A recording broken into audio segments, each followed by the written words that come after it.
You asked and you asked, and now your asking has become regular.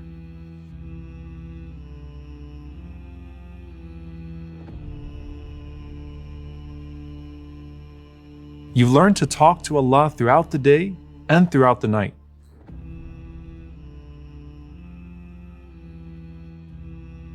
But while you're enjoying your new closeness with Allah, you're still wondering how the answer to your prayers is going to unfold. You have crucial decisions ahead. Career decisions, family decisions, life decisions, and you and everyone you love is praying for you to get it right.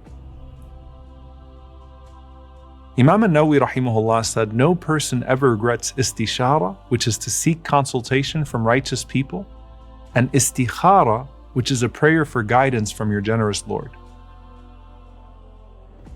And with big moments ahead, and your du'as for the means to all fall into place, you now await the results of your prayer.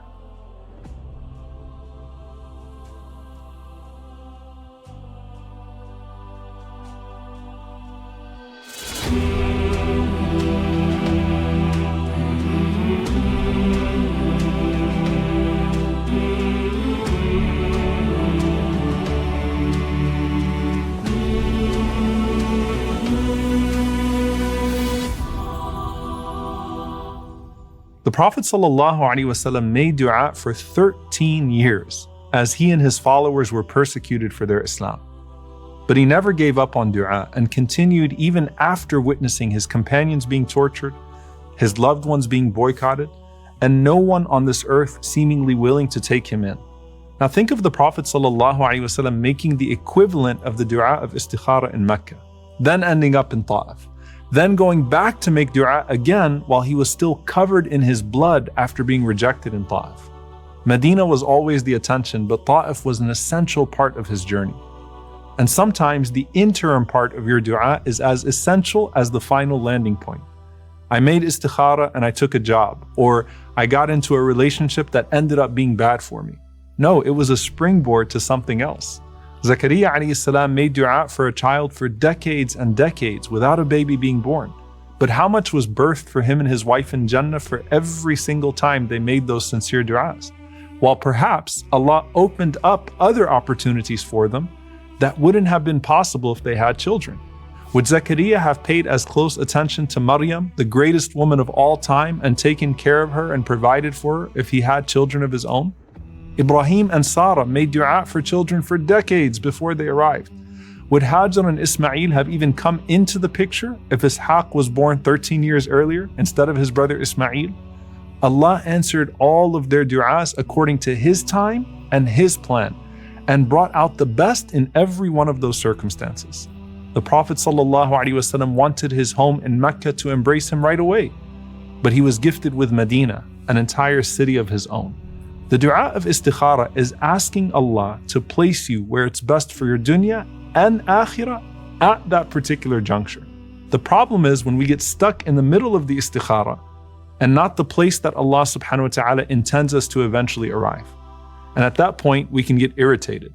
So when someone says, I made the dua of istikhara, and then I married this person who turned out to be terrible, or I got this job that turned out to be miserable. So where was the good in all of that?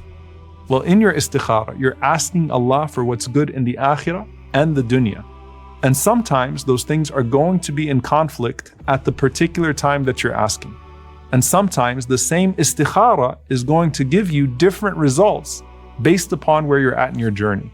Allah subhanahu wa ta'ala maybe wanted you to grow in your character and raise your rank the first time that you made the istikhara. How? By depriving you of what you were asking for in this life, but giving you something better in the hereafter. But then the second time comes around and you make the same istikhara, and after your character and rank got to where was best for you, Allah answered you with what you wanted in this life. Think of this incident. The Prophet ﷺ initially marries Zayd to Zainab, and their marriage did not work out at all. But then Zainab got to marry the Prophet ﷺ instead. And Zayd had his name revealed in the Quran that we still recite today. So look where they ended up. And I think they'd both say that the end result was totally worth the experience. If you could see the wisdom of the process before the final product, you'd not only be more understanding, but also more grateful. As Ibn al-Qayyim rahimahullah says, if the veils were lifted and you could see behind the scenes what Allah does out of kindness for you, your heart would melt out of love for Him. But too many of us have what he calls deformed tawakkul, where you demand not only the ending that you want, but also the means that you want to get there. Instead, pay closer attention. How many times have you walked past a version of fate that you didn't know you could have lived? How many examples has Allah put in your life of people that seem identical to you, but are placed upon divergent paths? That could have been you. And had it been you, it would have been better for you.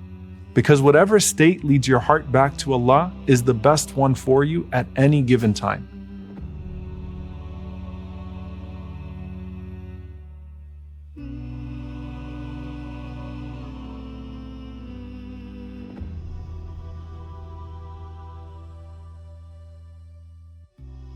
And so when it feels like you're facing rejection after rejection,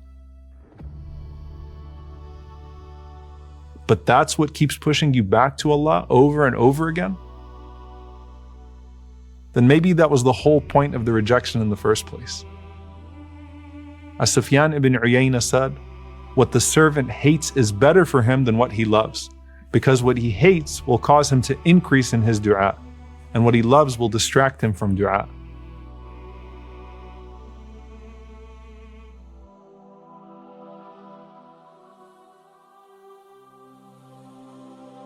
And as the time passes and the need becomes more urgent, your prayers become more urgent as well. The more those tears start to flow from your eyes, you start to call out to Allah by names you didn't even know before.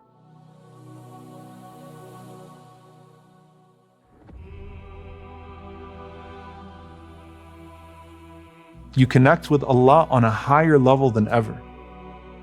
Then you realize that the delay along the way was actually the greatest gift. لا يكن تأخر أمد العطاء مع الإلحاح في الدعاء موجبا ليأسك فهو ضمن لك الإجابة فيما يختاره لك لا فيما تختاره لنفسك وفي الوقت الذي يريده لا في الوقت الذي تريده. If in spite of intense supplication, there's a delay in the timing of the gift, let that not be the cause for your despair.